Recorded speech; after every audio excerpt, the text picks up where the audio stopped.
can update you on our continued response on our fight against COVID. I'm here with Commissioner of Health, Dr. Lance Fry, and OESC Executive Director, Shelley Zumwalt. Thanks for being here today. Oklahomans have come together in an incredible way over the past 30 days to slow the spread of COVID-19. Also, across the state, more people than ever are following our 3 W's. They're washing their hands, they're watching their distance, they're wearing a mask. You know, I want to thank Oklahomans for choosing to make personal sacrifices to protect their loved ones and neighbors from COVID-19. My 3 goals have been the same since March, and that was to protect the health and lives of Oklahomans, number 1. Number 2 is to keep our businesses open safely. And number 3, to keep our kids in school safely. Over the last few weeks, the 7-day average of new cases has been relatively stable. We have it up on the screen there. We're actually at 3,058 cases on a 7-day average today, and we were at 3,002 about 2.5 weeks ago on November 23rd. Over the last 4-day average, we've had a 2,200 cases per day. But let me be clear, these cases and these numbers are still too high. However, the data shows what Oklahomans are doing is making an impact. Today is 2 weeks after Thanksgiving, and I am cautiously optimistic that we've started to flatten the curve and our trends are moving in the right direction. Earlier this week, I met with doctors and nurses from hospitals in the Oklahoma City and the Tulsa areas. We had a no-holds-barred conversation with leading doctors and nurses and ICU nurses from right here in the central region. I did a lot of listening. I want to thank them for coming in and speaking with me. And I heard stories about ICU nurses that are FaceTiming with families before they intubate a patient. When that happens, they're usually in that situation for a week or 2 weeks, and it's just heartbreaking. And I'm telling you, our nurses, our doctors, they're exhausted. They have been fighting this since March. They need our help more than ever right now. They've added capacity. They're working extra shifts, and the overall theme, they're tired. Our healthcare workers are heroes in this fight against this virus. Their stories are real, and they need our help. If you don't think COVID-19 can affect you or your loved ones, I'm here to tell you it can affect anybody at any time.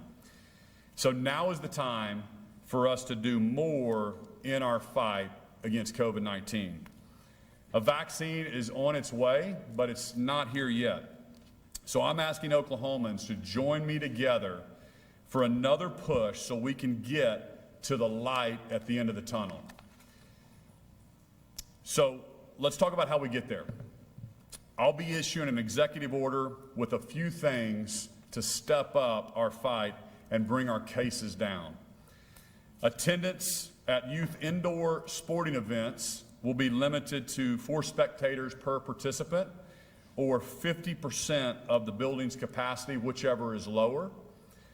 Public gatherings are limited to 50% capacity unless the local health department has granted an exception. Examples of public gatherings include weddings, funerals, holiday parties at event centers. This doesn't apply to churches, but I want them to continue to innovate. You know, most of the churches that I've talked to are checking temperatures before the kids go into nursery. Their workers are wearing masks. I encourage them to continue to innovate, continue to do that, continue to offer online options every other row, just like all of our businesses are doing at this point. We need all Oklahomans stepping up the effort to help our healthcare workers in this critical time. We're also extending the rules for bars and restaurants. We're requesting that tables are 6 feet apart. We're also going to continue to make sure they're closed at 11 p.m. except for drive-through or takeout. We'll also keep requiring masks for state employees at work and for visiting state buildings.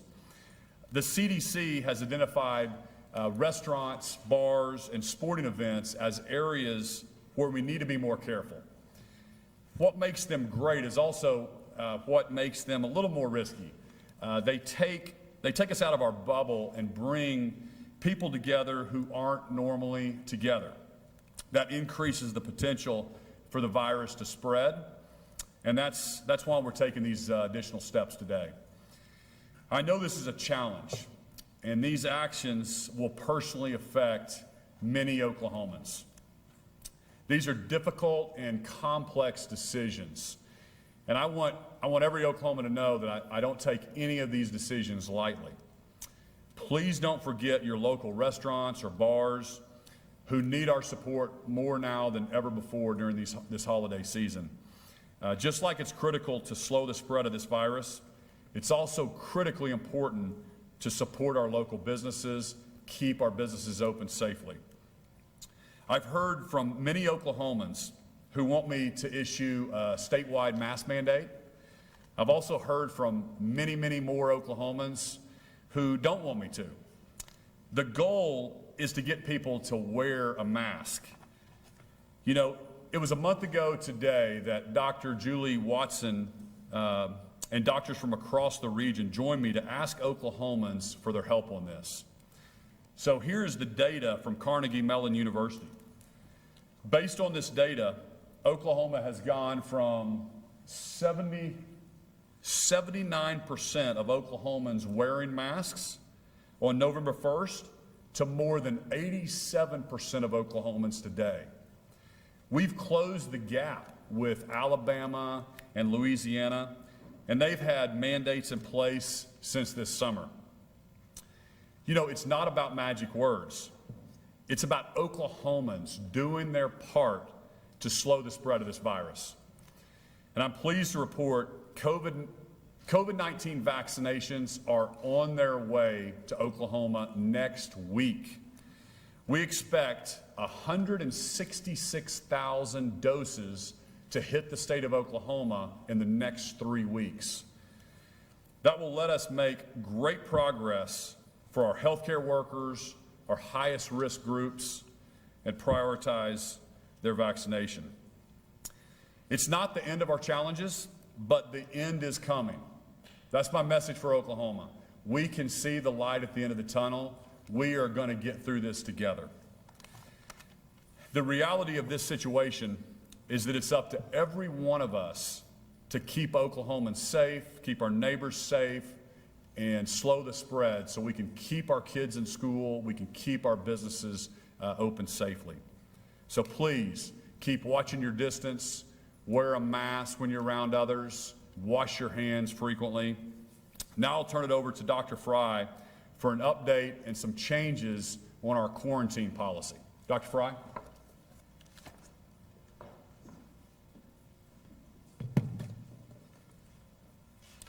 Thank you, Governor Stitt. As you all know, our COVID numbers had been increasing in our state prior to Thanksgiving. That led us to appeal directly to Oklahomans to do more to protect themselves and their loved ones during the holidays. You heard the governor say this, I'm going to use the same words. I remain cautiously optimistic, but I'm happy to report the numbers have remained relatively stable since Thanksgiving. It looks like most Oklahomans did their part, and I want to thank you. Keep it up. The vaccine is coming soon, but we have to remain vigilant. We ask you to get tested, and we performed more tests in our state than ever before, and our capacity remains strong for continued testing in the state. I want to encourage you to continue testing. If you think you've been exposed or are traveling for the holidays, please get tested. Research shows us that the 3 W's, particularly wearing a mask, can help prevent the spread of COVID-19 in Oklahoma. I'm extremely proud of our public health and healthcare workers on the front lines and how much of themselves they have given to this response. In public health, we're all about protecting health and preventing disease. However, like Governor Stitt said, we need to do more to reduce the cases and provide some relief for our hospitals and healthcare workers. I talk to our healthcare professionals every day. I know that they're on the front lines and they're exhausted. They're working day and night to give care to our sickest Oklahomans. That is why we're announcing additional steps today. We all must continue to do our part to slow the spread of COVID-19. In addition to today's executive order, I'd like to provide some guidance on actions Oklahomans can take to slow the spread of the virus as we come into the holiday season. As you celebrate, consider gathering virtually or with members of your own household. If you do gather with others, keep gathering small and ensure you have enough space to socially distance with 6 feet between each person. Gather outside if the weather permits. We recommend you wear a mask anytime you're around people who aren't members of your own household, and always wash your hands frequently. We can still all celebrate the holiday season in a safe and responsible way. I know it's hard to make these adjustments. I'm struggling along with you. Everyone is. But I can't overstate how important it is that we don't let our guard down now. I also want to ensure all Oklahomans are aware of the important changes that the CDC guidelines on quarantine. The new guidelines provide options to shorten quarantine. They still recommend 14-day quarantine if possible, but they give other options. One is to shorten it to 10 days or 7 days in certain circumstances. You can quarantine can end after 10 days without testing if no symptoms have been reported. You can test out after day 7 if you test and get a negative test and you don't have any symptoms, you can test out on day 7. We know that it can be difficult for many people to quarantine for 2 full weeks, particularly if employment or childcare issues won't allow for it. These new guidelines are intended to allow flexibility while keeping us safe and healthy. I want to stress that it's important to observe the quarantine period according to the guidelines to ensure the health and safety of your family and loved ones. We're very optimistic with the expected arrival next week of the vaccine in Oklahoma. But it's important to note that the vaccine is just part of slowing the spread. Your actions are making a difference. Every time you choose to follow the 3 W's, you're protecting those around you and yourself. You might even be saving a life. We're adding an extra W for 2021. Wear your mask, wash your hands, watch your distance, and wait for the vaccine. Don't let your guard down now. I'm going to turn it over to Director Zumwalt at this time.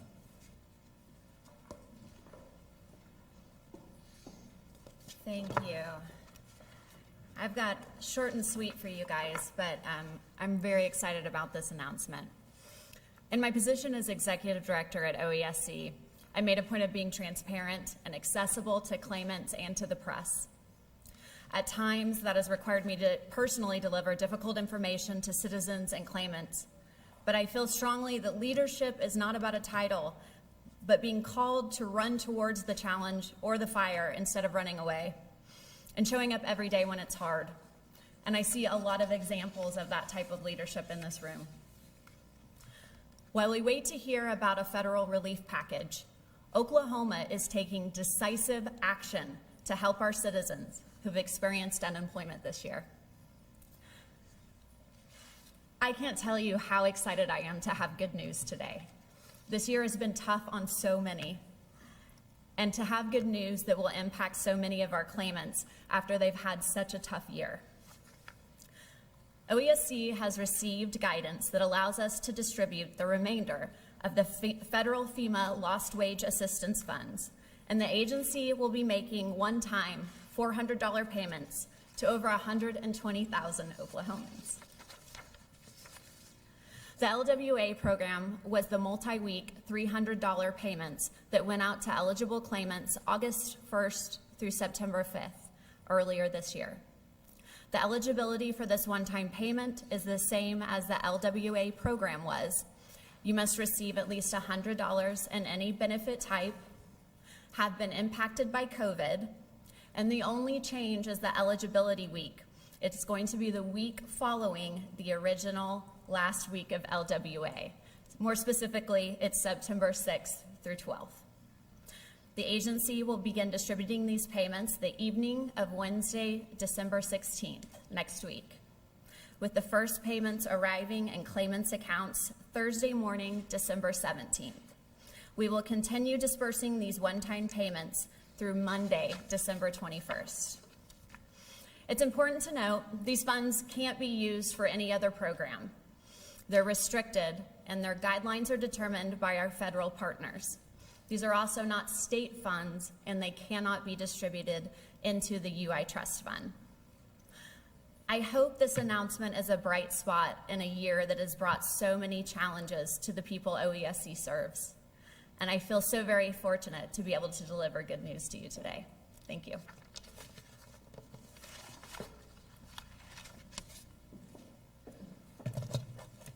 Thank you so much. That's great news, Director. That's great. Thank you, Dr. Fry.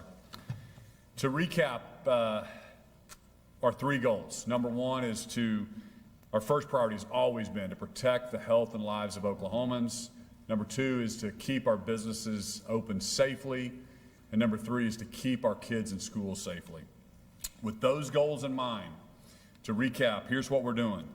We're following the new CDC guidelines. I think that's a big win for Oklahomans, for working parents. At 7 days, you can test out. Limiting attendance at youth indoor sporting events to 4 spectators per participant or 50% capacity in the building. Limiting public gatherings up to 50% of capacity. Extending the changes for restaurants and bars. Continuing to require masks in state buildings.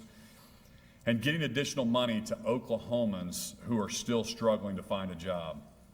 So I want to thank Oklahomans again for working together to slow this spread. I know this isn't easy, but we are going to get through this. We're all cautiously optimistic where the trend lines are, and getting the vaccinations in Oklahoma, 166,000 by the end of this month, is really going to be a game changer. So let me open it up for a few questions. I have a question for Dr. Fry. My question is on your vaccination phased-in approach. If someone is 65 years old and under but has underlying conditions, is there any way those individuals can be moved up on your list? So if they're 65 but do not have underlying conditions? No, that they do have. Oh, they do have underlying conditions. We had an independent board put together those guidelines for us. And interesting enough, they did that quite some time. We were one of the first states to get our plan in, so we did quite some time before a lot of the national guidelines came out, and they align with those guidelines. So I think they did an extremely good job. That's something that we still look at every day and consider. And I also want everybody to know that those groups, they don't have walls around them. Some of those will be done at the same time. And Deputy Commissioner Keith Reed's here if we need more information. But there are times where we're going to be doing some groups, some in one group and another simultaneously. So we're going to get shot. We get 1,000 doses. We're going to use all those doses. And if we don't have 1,000 frontline healthcare workers, we're going to give it to other people around. I mean, it's fluid. It's not necessarily as structured as it looks in diagrams. It's just we're trying to get that information out so people kind of know what to expect, but it's going to be very fluid. Question for Governor Stitt.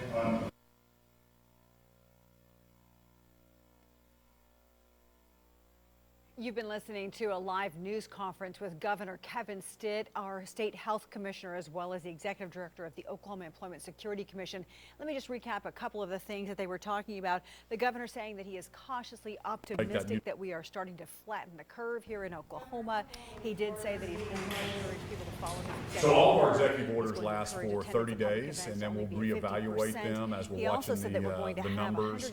And we're in constant contact, daily contact with our healthcare professionals across the state. Dr. Fry briefs me every single day. We talk every single day. So we'll watch really closely, and we want to lift those as soon as possible.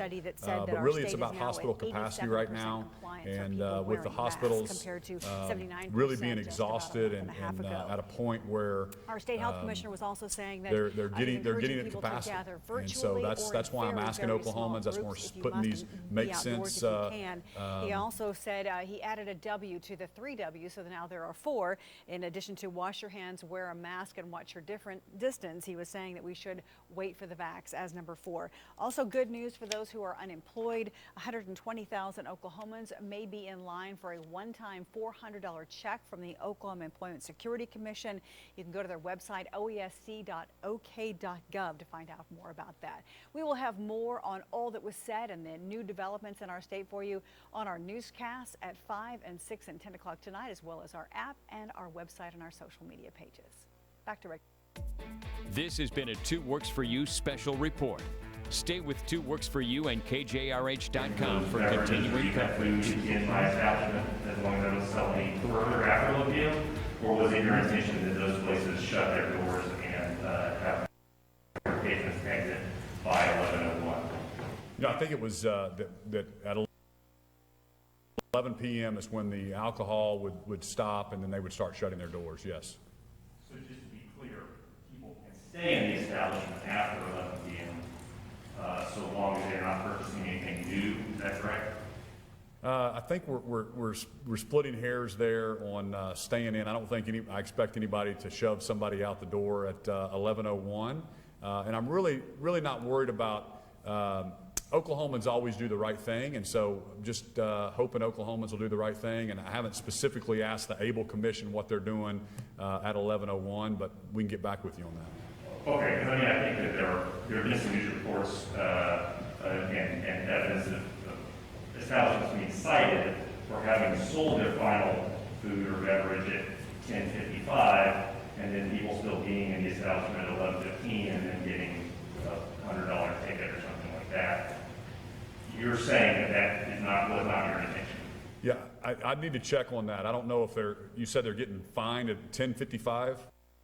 No, they're getting fined after 11 p.m., even though they're saying they're reading it to say that it's only sold after 11 p.m. Okay, gotcha. We'll go back and try to clarify that. Thank you. So last week, I think we asked you about the discrepancy in the number of COVID deaths between the CDC and what the State Department of Health is reporting today. The State Department of Health is reporting 1980, and the CDC is saying 2,503. So now it's over 500. I don't know if you have an update to that as to why those are so different. No, I don't. We were going to get you an update, and I'm sorry, I actually didn't do that. I don't know if somebody from my team was able to look into that or not. Okay, we'll definitely get you one this week. I'm sorry about that. The State Department of Health and the Governor's Office has access to where ICU bed availability is, but it's not shared with hospitals and healthcare workers. Is there a reason why that's not happening? We developed a system now where they are able to see that, and we have our transportation system where, to help with transfers, that has ability to visualize where bed availability and ICU beds are. And so that's working well at the time. Initially, we had a system that the EM resources system where they were putting in all that information. That was information that was given to us by the hospital, so they have to put it in themselves. And we always had no issue sharing that, but those individual hospital systems at that time didn't want us sharing that information. So now things have evolved since then. They're all working together. They've got their own regional systems they're doing that with, and we've got our RMRS system that's helping them. So things are much different than they were when we started. I have a question for Dr. Stitt. Do you suspect that you and your family will take the vaccination? Well, as far as I'm concerned, I'm not going to jump in front of any health professional or long-term care professional. So we'll wait in our turn in line. And then as far as I've already had the antibody, so I'm not sure exactly what the doctors say, but always recommend that people listen to their doctors and believe in the vaccination. So when it becomes my turn, I'm sure I'll take it. Commissioner Fry, here's a question for you. It's been a little more than 2 weeks since the governor issued his last executive order limiting bars and restaurants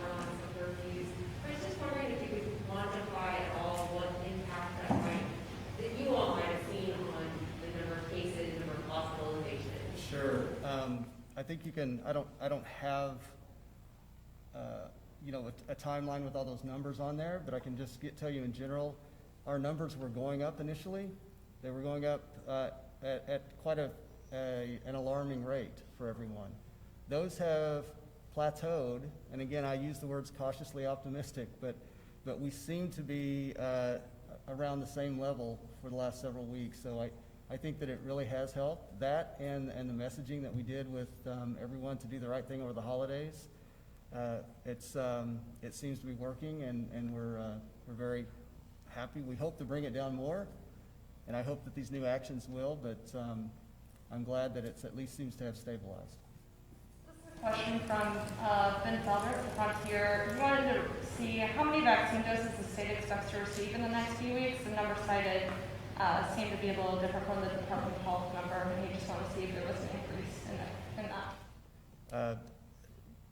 Commissioner Reed, so there has been some changes, so he has the details on that, and we're getting some initial doses followed by repeat doses coming in, and Keith has the details. Yes, sir. I'm Keith Reed, Deputy Commissioner, State Department of Health, and the governor is correct. What we're tracking right now is based on the information from Operation Warp Speed and the CDC, is that we'll receive just over 166,000 doses by the end of the month. A couple of those shipments are scheduled for the very end of the month, like December 30th. And then there is one other shipment that we're tracking that we don't have quantities on, so it actually could exceed that amount. But that is based off the current information we have. We are looking at 166,000 plus doses by the end of the month. When you say doses, do you mean doses for individuals, or some of those take 2 doses? So the way we are doing that, when I talk about 166,000 doses, that would represent the first dose for 166,000 individuals in Oklahoma. The remaining doses will come on subsequent shipment to provide them their second booster dose.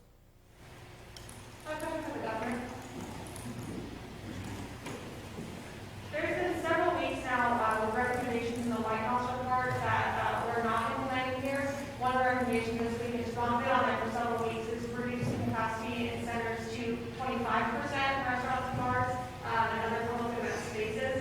Is there a reason why you chose 50 instead of 25%? Because 50% in a gym would still be hundreds of people. Yeah, so we're trying to balance, and I can let Dr. Fry give his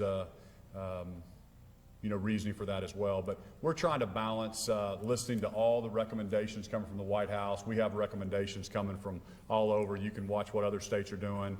We think this is a make sense, separating 50%. The idea is only sitting with your family every other row. We think 50% capacity makes sense in indoor facilities.